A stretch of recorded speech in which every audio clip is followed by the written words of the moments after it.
Hello and welcome to Cultural Appropriation, a Fixable Cultural Crime. Our topic today explores the racism, promotion, and perpetuation of stereotypes and a global apathy toward the harms related to cultural appropriation. My name is Alexandra Watson. I go by Ollie. I'm an enrolled member of the Oglala Lakota tribe on the Pine Ridge Indian Reservation in South Dakota. I'm also a Choctaw Nation of Oklahoma, though I've grown up Lakota. My focus in recent years has been the issues that affect Natives in this country and around the world. There hasn't been an industry not touched or influenced by fake ideals, and I've seen that it has become a global phenomenon and a problem. With me today are three Native women with varying experiences with cultural appropriation. Let's go ahead and start with Chelsea. Bonjour, Chelsea Nadishkas. I am Ojibwe, Anishinaabe. I come from the Bay Mountains Indian community, which is in the Upper Peninsula of Michigan. And Allie asked me to participate in this panel. I'm kind of a YouTuber. I talk about appropriation a lot on my channel. I talk about issues with people who are in the public and they engage in harmful acts towards Natives.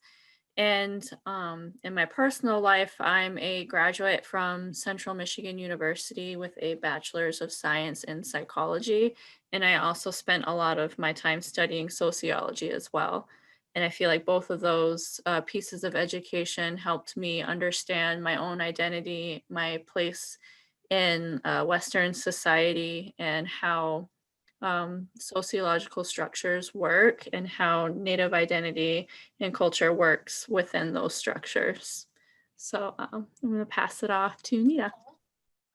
Hello, so yat she'e and snida small yanishya. Glashja inishlant, torak oja bashishchin, tabaha edashite, tachitni edashinella, and twiz dant nasha. So my name is Anstanita Small. I am Dene. My first clan is Glashja, which won't mean a lot to a lot of non-Navajos, but it's how we identify each other. I'm from a town called Wheatfields, Arizona in English, and it's just this little place next to a really big lake. And so I spend a lot of time yelling on Twitter. That's what I do. So I've been a K-pop fan for about 1.5 years now, and I will be talking about some of the appropriation we see in K-pop related media, their fan bases, which is just something else, and how it affects other Native fans. And on to Mickey. Hi, I'm Mickey Barrett, and I am Chalagi and Muskegee, and I grew up primarily with snowbird Chalagi culture, and I work with Ollie on her website, nativetwitter.com, ntvtwt.com. I make art for the site, and occasionally I write. I also make art for Native Cry, the suicide outreach organization. As an artist, I work primarily with traditional medicine plants and traditional food plants, although I do quite a lot of other kinds of art. But I used to be a teacher and a museum educator, and I ran a museum, though now I focus primarily on my art and I work as an education consultant. Through my curation work and archiving work, I created extensive documentation on one of the most heinous fake Natives in history, and also one of the most famous in history. So that's going to be a big part of my contribution.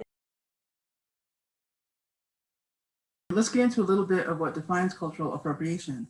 We'll all have a slightly different variance of a definition of what cultural appropriation is, but it's a very broad net of exploitation in wide-reaching ways that have impacted us all differently. I would invite you to listen to our versions, and you'll soon see how they all overlap and intertwine. In a Google search, the first entry that I saw was a quick Wikipedia article that states, cultural appropriation is the adoption of an element or elements of one culture or identity by members of another culture or identity. This can be controversial when members of a dominant culture appropriate from disadvantaged minority cultures. It's the theft of culture and identity without regard to the harm caused by it. Cultural appropriation is an element of genocide. I ask you to consider this aspect because all this fake stuff, the false ideas of what and who we are get replaced by a cheap trinket someone is hanging from the rearview mirror. It's erasing not only our visibility, but us as a people when we grow up wading through this never-ending mess. Let's go around the table right now and get everyone's thoughts and experiences on cultural appropriation and how it's affected you growing up. Yeah, I would say my definition is pretty much the same. A word that really stuck out to me in what Ali said was exploitation. And another word that I like to use when describing cultural appropriation is co-opting. And co-opting is when someone adopts something that isn't theirs and they use it for their own use. So in this case, it would be adopting an identity that isn't theirs. It'll be adopting a spirituality, a practice, an item that isn't theirs and using it for their own use. And oftentimes that use that they're using it for is at the expense of somebody else, at the expense of an entire group of people. And when it comes to, it being at the expense of somebody else, that means that it raises them higher while the people that they took from remain at a lower level. So, yeah. And it removes the authenticity of the original culture. The only thing that I can add, because I agree with all of what both of you said, is the aspect of taking, that it takes a voice away from natives often, and the side of taking at others' expense, that our cultures are sold as a product, and like Chelsea said, co-opting, especially traditional arts, and people see it as incremental thefts that really don't add up to very much, but it's actually billions of dollars a year out of the pockets of people who really need that money. And there are laws that are supposed to protect us, but of course no one takes them seriously and they're not enforced. And so tribal citizens are really left out in the cold because of that. And this idea that anyone can turn a doily into a dream catcher and sell it on Etsy is just very pervasive at this point. And people claim that it's more borrowing, but what's taken doesn't get returned. Our voices aren't returned. The profits that are made off of our cultures, those aren't returned. The way that it cheapens our cultures, there's no compensation for that. And again, the voice especially. Has anyone ever heard Elizabeth Warren say that she's sorry for speaking over us? Or hear her say, hey, use my platform, let me elevate your voice and make sure that you get heard. Nobody does that. And people take our voices, our ideas, our art, our traditions, and they don't return them. They just make a profit and they keep it. So it's not borrowing. There's no giving it back to us. I think that's the biggest thing when it comes to people doing cultural appropriation is that they don't understand the difference between appreciating and appropriating.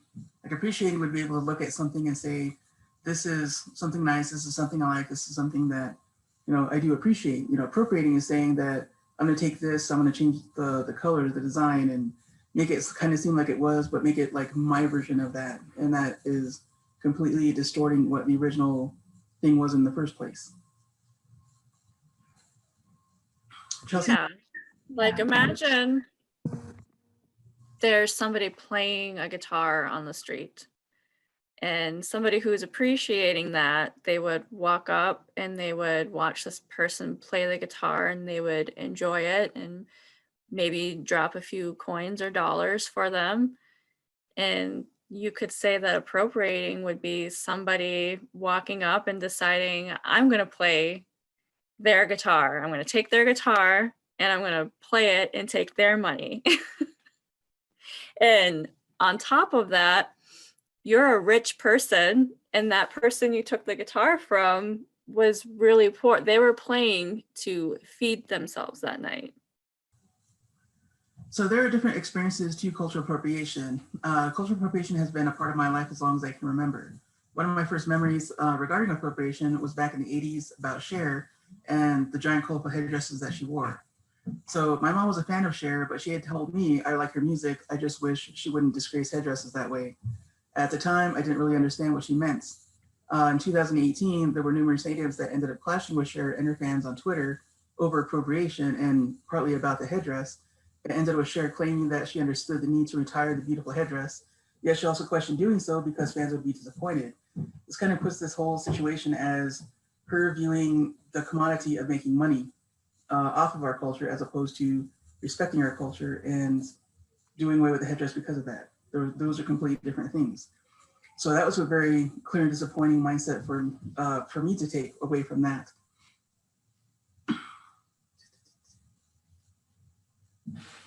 The other problematic part of her outfits were the hypersexualized costumes that she wore.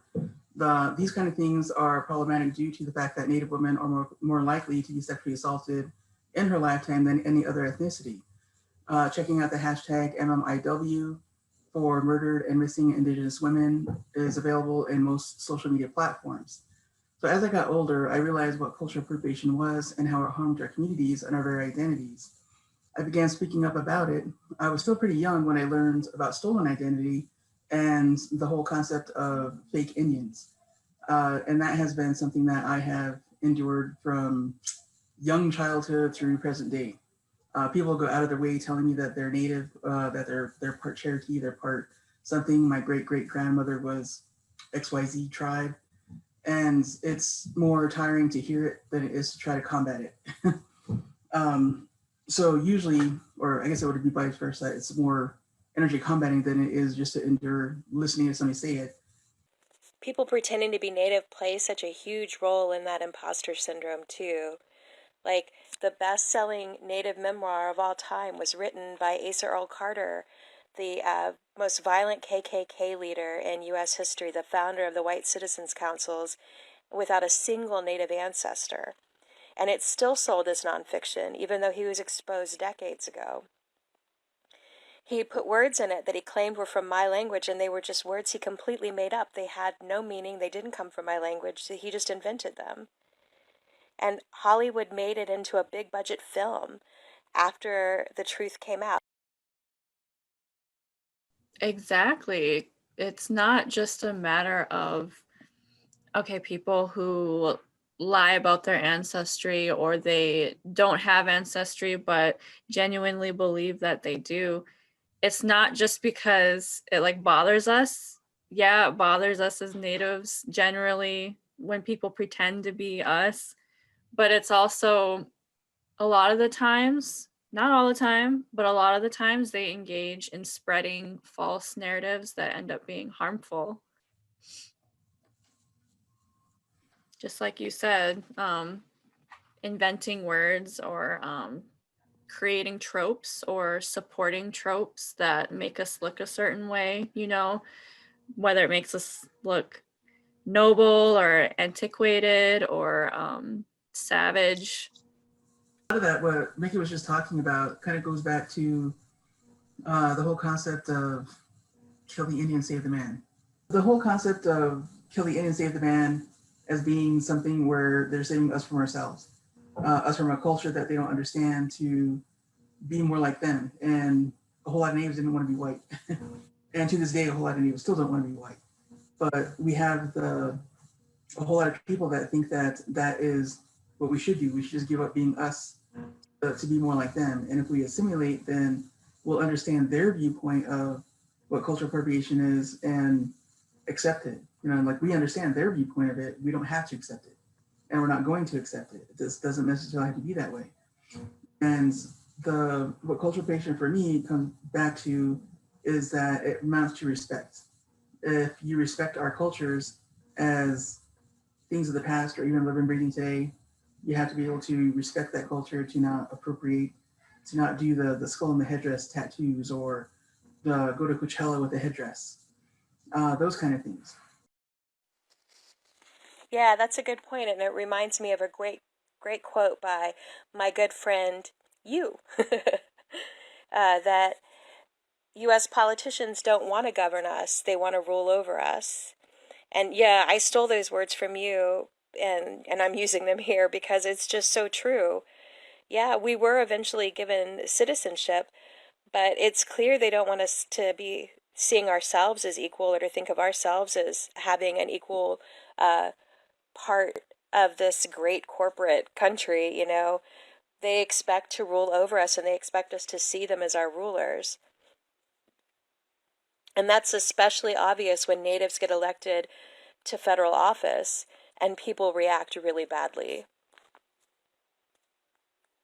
And, you know, we got to see a good deal of that in the last few years. That's a good point going into our next segment, which is about fake natives, the whole ruling part. I think when people decide to really embrace their mythical great-great-grandmother who was part Cherokee, part, you know, whatever princess, that when they speak about cultural appropriation or they speak about stuff like the mascots, it's coming from a place of, I'm talking to rule over you to say that this is okay. Like mascots are okay. The Our Skins team was okay because I'm native and I say so. Even though they're not native, they have no connection to the culture in any way, shape, or form. They're using that claim to rule over what we are saying. It's just so interesting, like the audacity that you guys are speaking of with this idea of, you know, they don't want to govern, they want to rule, because there's also a fear. There's a real fear of natives winning in any kind of way. And I'm talking right now, today. There's a lot of talk throughout the nation in different areas where reservations are, where reservations are basically, some of us are getting some of our land back. You know, there were places in Oklahoma, a lot of us know about that, where reservations were getting their land back. Places in Washington, there's some places, I'm from Michigan, so there's some places in lower Michigan where a lot of land that non-native people live, they don't even realize they're on a reservation. But when we talk about native people getting some of our land back, obviously we're not getting all of it, but some of it, they get scared and they ask, you know, well, what's going to happen with my tax money? Is it going to go to the Indians? Or like, what's going to change? Are they going to rule over me now? Mm-hmm. The actual fear, and it hasn't even happened. And it's not even something that we're trying to do, but it's something that's actually happened to us. It happened before and it's still happening, and we're trying to actually exercise being sovereign, and they're scared of that. It's weird that they do it to us, but then they're scared of us gaining just a little bit of power. It's just stealing. That's all it is. Like, it's people who aren't from our communities, aren't from just even this land, and they think they can take these things, which it would be nice if they could engage with us first, but they don't. They feel entitled to our jewelry, they feel entitled to our words even, and it's just plain stealing. Okay, as far as art goes, one of the things I think that a lot of people don't get or understand about cultural appropriation is that a lot of things that we create have a specific purpose. For one of my particular tribes, like the headdress is a sacred item. Nobody should just be wearing it just for the heck of it. There are reasons why the feathers are made in the way that they are, displayed the way they are, the way they're worn, who can wear them. Like there are very specific things that go into that. People look at a headdress, they think it's pretty, they just want to wear it. They want to change it to where it's like different colors, where it's the exotic feathers that are being used. And the people who are making these kind of fakes don't really understand what goes into making a headdress, or even the designs that we use for regalia. There are reasons why certain colors are used in certain sequence, the way the shapes are come together. Like each of these things can have a tie to a person, a tribe, an entire culture. And those are things that are very specific to those cultures and those people that shouldn't be appropriated by anybody. If you take a design and you make it different, you're making it into something else that it's not. And when we see that, it's harmful to us because it's just, it would be like, just imagine somebody coming into your house and wrecking it and walking out. You know, you're left with the wreck and everything, and they're like, this looks better than it did before, and you're sitting in a mess. It hurts. And I think a lot of people, especially on the international level, they don't really understand that. They think it's everything can be just a trinket. Everything can just be taken and stolen. And that's not true. And the impact that people don't see is what they really need to start paying attention to now. So let's kind of go around again, and let's go ahead and start with Nita this time. So, sorry. So about like, I think the part that stuck out to me was, and people internationally don't understand that. I think last December, we actually finally had a native Korean speaker reach out to us, and they made comparisons within their own culture towards what we were feeling.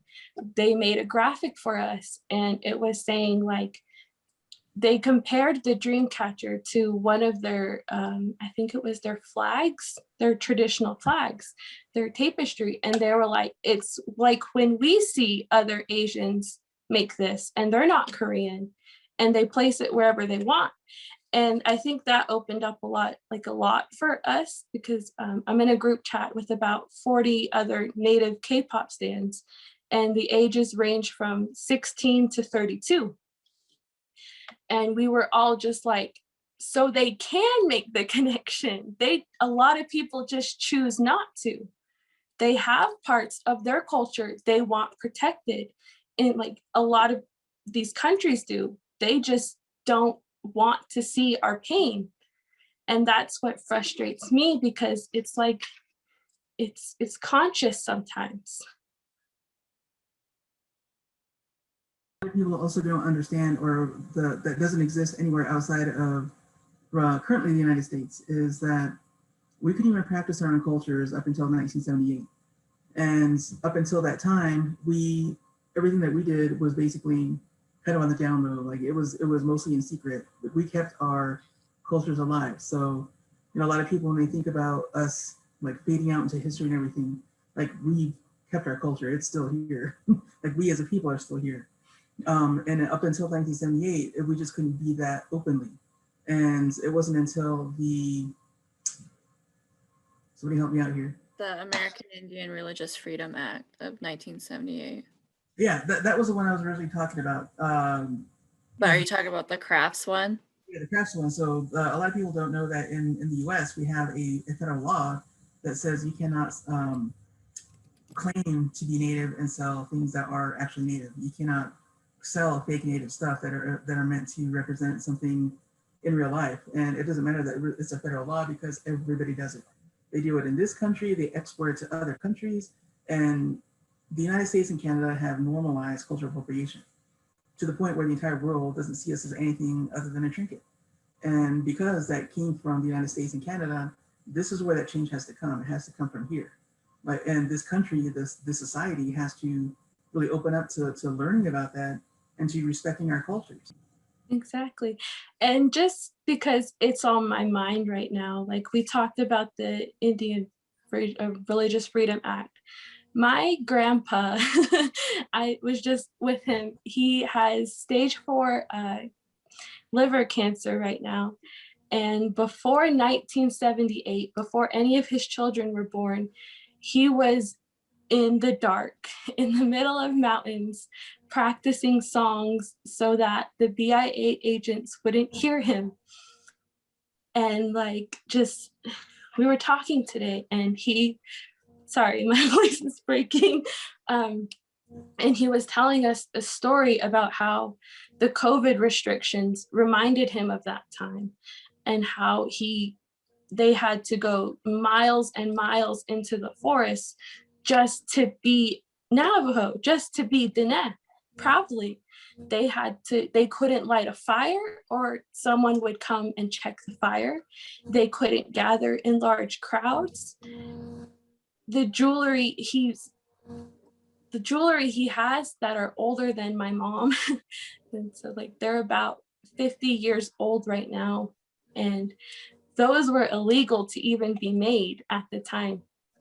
And it's just so crazy to me that, like, because of these little lies, there's so many people who feel entitled to what he fought for me to have.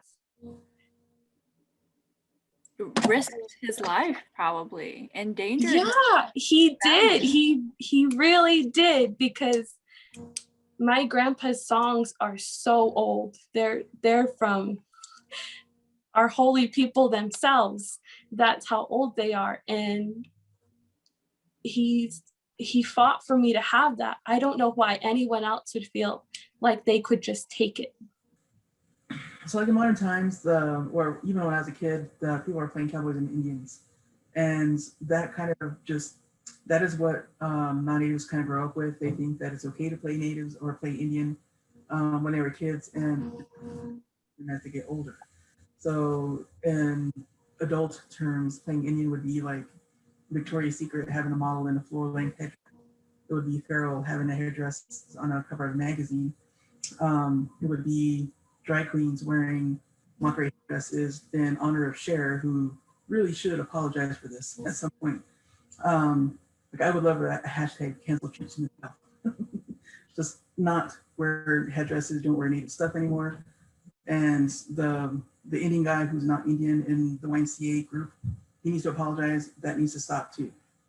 If that group goes forward, whoever wants to play the Indian guy, that cannot have a headdress. So those are the kind of things that I see as far as people not only appropriating from a young age, but doing that to adulthood and still thinking it's okay. And as adults, they think, a lot of people think that they're more mature, they're learning, and they're kind of not if they can continue doing things like this in every single industry across this world.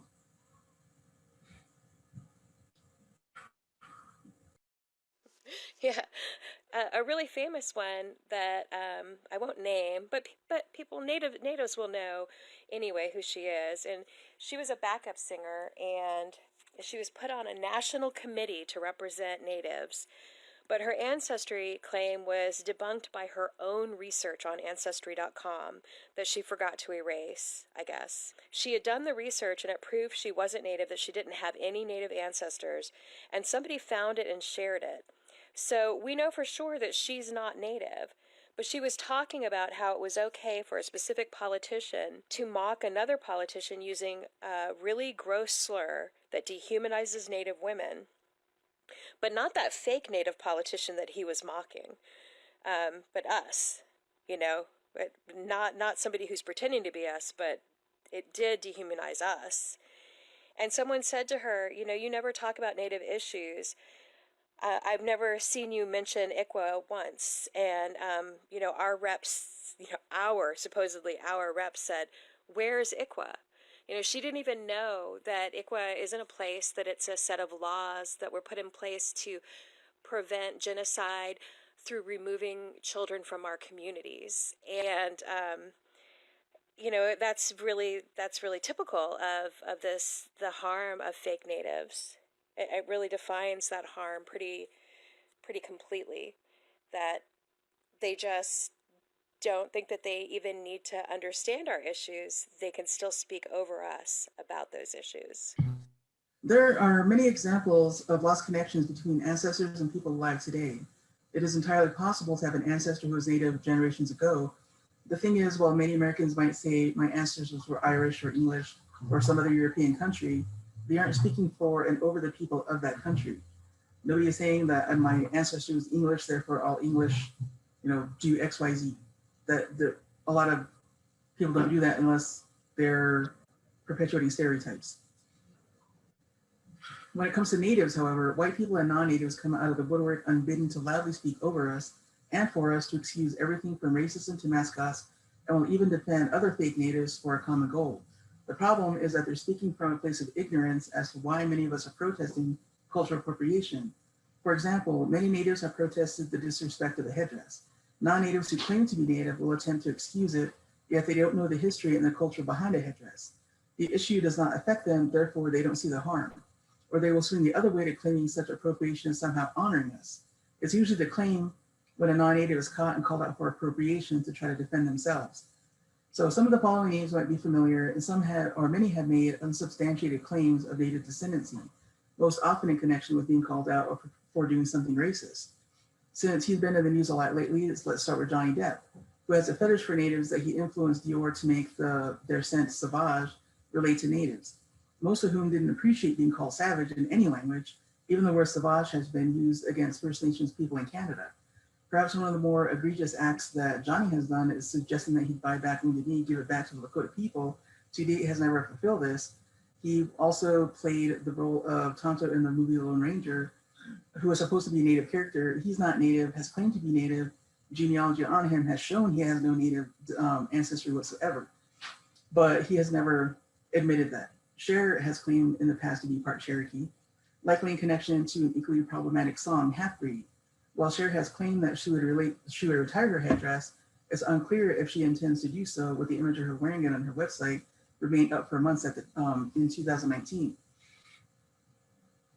And while media publications have questioned Cher's ancestry, at minimum, no Native ancestry has ever been found.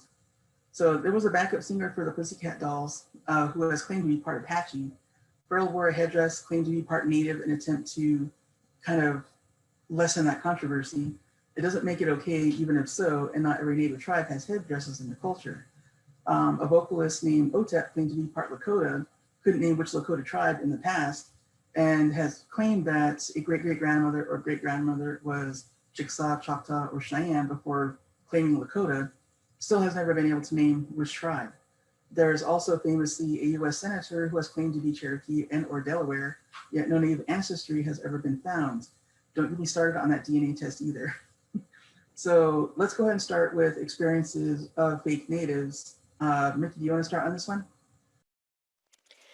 So that backup singer and dancer that took a role from a native, she was supposed to, be advocating for native issues, but she didn't even know what they were, and she didn't even know the words involved with native issues, and that's bad enough.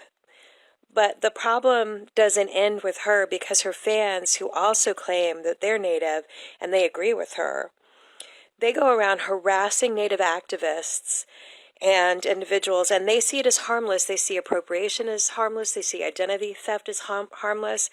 But cultural appropriation of Native identity and Native culture, it isn't harmless. It has a body count. There's a man in prison for homicide.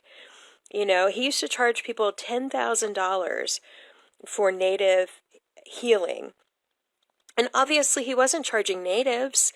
Natives weren't paying this man who wasn't native $10,000, for Native healing. And 3 people died, and 11 people were left with permanent damage that dramatically shortened their lives. So the harm of this cultural appropriation, it's not confined to natives. His victims weren't native, they were settlers. And when you see people who say, oh, it's harmless, it doesn't harm anybody, what they're really saying, because they don't know about natives, they can't claim to know whether or not it harms us. So what they're really saying is that as far as they know, it doesn't harm people that matter to them. It doesn't harm non-natives. But the truth is, non-natives are harmed by cultural appropriation of native cultures all the time. Yeah. So what Native fans will do every time is we'll make these really long informational threads with as much information as we can give to non-natives, like non-tribal members even. And then all it takes is one retweet from a person saying, I'm Native and you're blowing this out of proportion. And that's what gets the most attention. That's what gets linked into our DMs constantly. That's what we have to answer to when they're not even native at all. They're lying, and here they are taking up our spaces in a space where we're so dehumanized already. They want to add to it. It's really difficult to even find joy in the content after a while. So I am a YouTuber, and somehow I've garnered kind of an equal share of a native audience and a non-native audience. And I think because of that, because my involvement in multiple communities, I've come into contact with a lot of people who genuinely think that they're Native in some way, or they straight up lied about it. And I mean, not to promote my YouTube channel or anything, not trying to plug, but I mean, I've done videos on these things. I've come into contact with several people on the platform, and I'm not going to name them because they're not, you know, up there with Cher and Johnny Depp. But what I've noticed with these people is they all have sort of done kind of the same thing, you know, but in different ways. So they all say, well, I can do this because I'm Native. You know, they claim Native identity, which is wrong, and they're not Native. But what they've done that's similar is that they're trying to use it to get them out of something that they've done that's wrong. So, you know, for instance, there was one person who said really harmful things about the Black community. And when they were called out for it, they said, it's okay, I'm Native. My great aunt or grandmother, whoever, is Pocahontas, so I can do that. There was another person who did really harmful things towards the Mexican community, and same thing, it's okay, I'm Native, I can do that. And there was another person who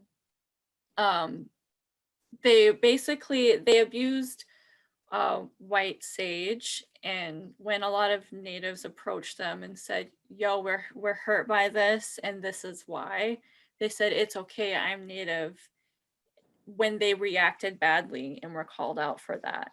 So the reason that I take issue with this is because, for one, lying about being an identity that you are not is wrong. I'm pretty sure a lot of us can agree on that. But it's so harmful to people who are reconnecting, or mixed Natives that are fighting so hard for inclusivity in their own community. And this doesn't even have to be mixed Natives who are reconnecting. It could be mixed Natives who are fully connected, whether they're mixed with white or they're mixed with Black, especially people who are mixed Native and Black. They fight so hard to be included in their communities, and they're being harmed by people who are pretending to be Native. I mean, there are so many actors now who aren't Native, who are getting jobs as Natives, who have been outed as not being Native, but they are still getting roles and representing us when they're not even Native. And it makes it really hard to support other people who are Native when, you know, quote unquote, they don't look Native. So just to expand, the people who miss out on those opportunities are just one piece of that harm, because our youth miss out on the role models and the doors that would be open for them that a non-Native doesn't, you know, open. So if a Native took that position, those doors would be open. There would be mentoring possibilities. There would be help to other Natives to launch themselves into that field. And because they don't go to Natives, those opportunities are lost, and our youth don't see someone that they can see themselves in, and they don't have someone that will open those doors for them or mentor them and help our youth. So again, it's ripples of harm. It's never isolated. Non-Natives say it's just, you know, one headdress, just one job, just one movie, just one book, but it's just not true. No, it's a pebble in the water. That it's just a tiny pebble to them, but soon it'll ripple out to the entire ocean. Exactly. If you look at there was an LA Times article about fake Cherokee tribes that took $300 million worth of jobs, and those were specifically for disenfranchised people. So that is another area where, you know, cultural appropriation, like crafting this entire fake tribe just to get more money from the government. And they complain to us about taking money for the government. We did on that level. So we talked a little bit about the global impact of cultural appropriation. For me, it's looking at fake tribes in Germany, who have crafted this entire idea that they are some kind of tribe. They have powwows, they make their own regalia, they do, I look at the video sometime, you'll see. Those kind of things are trying to replace us with a vision of what we're not. And a lot of it, especially with things like that, with the pig tribes in Germany, with even stuff like the origin of the Kansas City Chiefs, where one guy ended up deciding that he was going to be a chief, made an entire fake tribe. If I remember right, it's in the Mikose tribe for the Boy Scouts, and they do appropriative work such as powwows. They make their own fake regalia and things, and these fake ceremonies they think that seem native, and what they're replacing us with is just some weird fairy tale idea, and most of it is just rooted in the idea that we're still living in teepees, we're still hunting buffalo, that we still have headdresses, that like buckskin clothes are the normal things that we wear. Like nobody is really understanding that we have evolved as much as anybody else. If you look at a regalia, there are plenty of things that we're using that are modern for our regalia, but that doesn't mean we're letting go of what our traditional designs were. We can adapt, and we have. And a lot of people don't really understand that, you know, they need to look at us as a living culture. We are living, we are still growing, and as much as we are sharing, that doesn't mean it's okay to steal. So internationally, in K-pop, we see the same things over and over. They have war cries in their choreography constantly. I think last summer it was a TikTok trend for these artists, and it wasn't even set to like one company, because these groups have companies and they have cohorts in those companies, and it wasn't even limited to that. It was a very popular trend where there's the appropriated like like the war cry, and then they do that in the choreography, and that was going around all summer last year into the fall.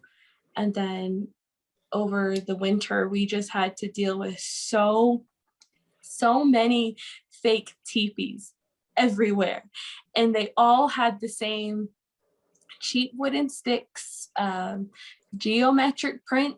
Some of them threw in a feather, some of them didn't, and they were all just placed so unnecessarily, and it just kept happening. And on one stage even, they took a stock photo where if you Google Northern Plains teepee, they took one of the first pictures that comes up and just put it on the stage with their group. And that was just heartbreaking, because they did that, and then they did a cartoon teepee with like hand painting like on the teepee, and then they had the fake ones around them, and it was just so constant over the winter. They're just so unoriginal. I keep saying that, but like it's so tiring and repetitive, and no matter how much emails, no matter how much calling out, these people just don't seem to care. Yeah, and I think people like to condense that into like Native American culture as a one thing, because they don't want to acknowledge there's 574 federally recognized tribes, and all of us are so many of our cultures are so diverse, they're not remotely like anybody else. So saying Native American culture is erasing a whole lot of us, but practically all of us. So continuing on with the global impacts. Mickey, do you want to add? Yeah, I have seen like I've said before, every single industry that I've ever been in has had some elements of cultural appropriation that have been part of it. Probably the one that has impacted me the most in recent years is the Japanese rock industry. So I've been into Japanese rock visual kei for about 20 some years. And one of the things that I've noticed is that in recent years, more and more appropriation has come about. There was a band that was selling these kind of the wing ding font kind of symbols on a bracelet and calling it a Native American bracelet.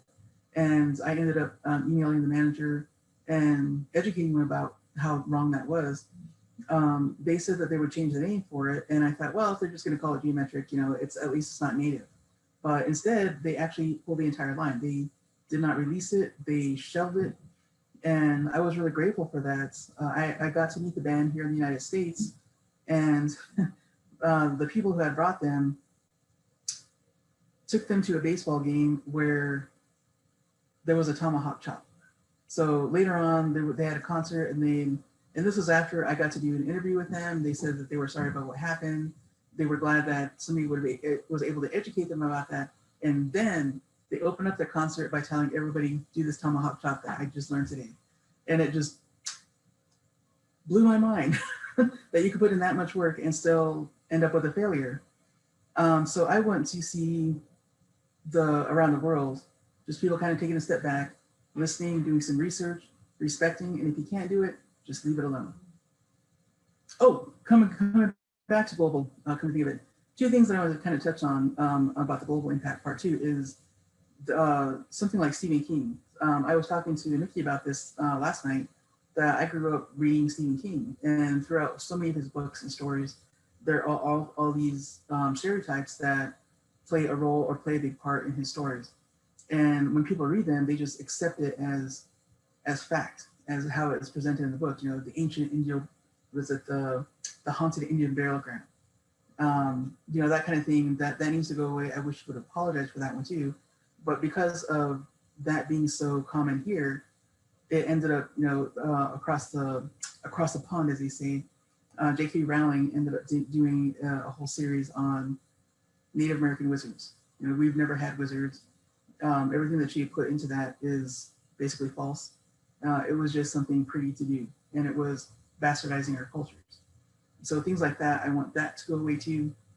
And that is, you know, what I want from cultural appropriation. Learn, respect, and if you can't, just leave it alone. So I want to take this chance to make some recommendations. And the first one is just to listen to natives. Don't ask for free labor. Take advantage of what's already been written, what's already been put out there, the videos that already exist. And I'm going to recommend a couple of wonderful Native women who have put together huge resources full of all kinds of information that talks about cultural appropriation and respecting Native cultures in general, and even the myth of DNA being able to prove your tribe, which is not true at all. And one is Dr. Kim Tallbear, the amazing scientist and researcher, and she wears a million hats, but her website, which is kimtallbear.com, and it's just spelled just like it sounds. She has so many resources, articles, videos, all kinds of things linked on her website. And another one is Dr. Adrienne Keene, her website, nativeappropriations.com. Again, spelled, you know, like nativeappropriations.com. You know, they both deal with a lot of hate for saying what nobody wants to hear. And so it would be great if they could hear from people, you know, who actually want to learn and change and grow. And while you're online, watch Chelsea's videos because they're entertaining, but you'll learn a ton too. And the same is true for Ali's articles. Go to ntvtwt.com. She has amazing articles. They'll make you laugh, but they'll also make you think, and you'll learn a ton from those articles. And we've been hearing about this cultural exchange for a long time, but it's never happened. You have to know your culture to be able to exchange with us, you know. And that whole myth of cultural exchange is based on the bigoted lie that natives aren't a part of modern culture, and we are. You cannot exchange a culture that we helped build with us. As IBM said back in the 1970s, computers are Native American crap. So internationally with K-pop, like, it's not hard to find us because we're really loud when these things happen. We get told that a lot. We're like, you're ruining our comeback. That's what happens when it's what it's called when an album's dropped. It's called a comeback. And like here alone, we have 4 Native people, and it wasn't hard for us to find each other. I don't know why it's so hard for everyone else to find us. And except for when they're silencing us, that they can find us pretty fast then. And internationally, it's just with K-pop, these companies are talking about how they want to be influenced by people around the world. They want to cater to their audience, and their audience are in a lot of countries, but they're not accountable to these countries, to these cultures they're being influenced by. And it's just so difficult because we're right here. Just one quick fact that I'm not sure if any of us touched on is it's had actual issues on the crops of medicines, like white sage. It's not technically on the endangered list yet, but it's being harvested at a rate that is far past sustainability, and that's affecting our very ability, some tribes anyway, our very ability to practice our culture. I mean, holy water isn't being over extracted, but if it was, I'm sure it would be a huge issue. But same thing with white sage. But I just wanted to say that appropriation has always been about more than just how we as Native peoples feel about our practices and our art. It's also a tool of ongoing oppression of people who didn't want to participate in capitalism and other norms of Western society in the first place. We didn't ask for this. We were forced into having to survive in this life, and now we're being kicked down even more as we're trying to survive in it. And when people think of Native genocide of life and culture, they always think of, they tend to think of the past, 150 years ago, but they often fail to recognize that it's ongoing, it's still happening. It's just that a lot of the tools of genocide and oppression have changed. Some that are happening now are similar to before. We talked a little bit about MMIW, there's actual physical life still being taken, but genocide and oppression have also changed in 2021 to cultural appropriation. It's another tool of it. Before it was theft of land, resources, and life, and now it's also theft of our cultures and our ideas that we were told were wrong in the beginning. They weren't even legal until 1978. So how can we be told that something was wrong and that we would be jailed and beaten and killed for? And now that it's okay, everybody can use it and everyone can wear it to their festival and put on their wall made of cheap materials. That stuff was illegal. Thank you for viewing our panel on combating cultural appropriation. It's my sincere hope that it has been an enlightening and positive influence on how non-natives approach our cultures, our sacred items and practices. Look for Native creative items, educate yourself about what you're buying and who it's really honoring. A corporation, a stereotype, or someone knowledgeable and respectful about their culture who's sharing a piece of it. Special thanks to Chelsea, Antonita, and Mickey for taking time out of their schedules to participate in this panel, and Mickey for doing the editing. There is a wealth of knowledge that we trim to achieve an optimal time run, so please do check out our websites and YouTube channels for more information. We are not just speakers today, we're ready resources. There's a joke among natives that we all know somebody who can help, be it a mechanic, game developer, actor, engineer, web or graphic designer, and more, but it's pretty much true. I know somebody in each of those fields, in fact. While we aren't always easily heard, we do see transgressions against our cultures and are as vocal as we can be. People are becoming more aware and vocal with us, especially following the Black Lives Matter movement. For example, the decades-long campaign to change the name for the NFL team that was an actual slur finally resulted in the team opting to change the name after the owner swore he never would. More people are being outed and facing consequences for crafting Native personas and profiting off of culture claims that aren't theirs. Fashion designers are being called out more and more. It won't change overnight. With more people being aware of this phenomenon, however, the sooner we will all move forward together.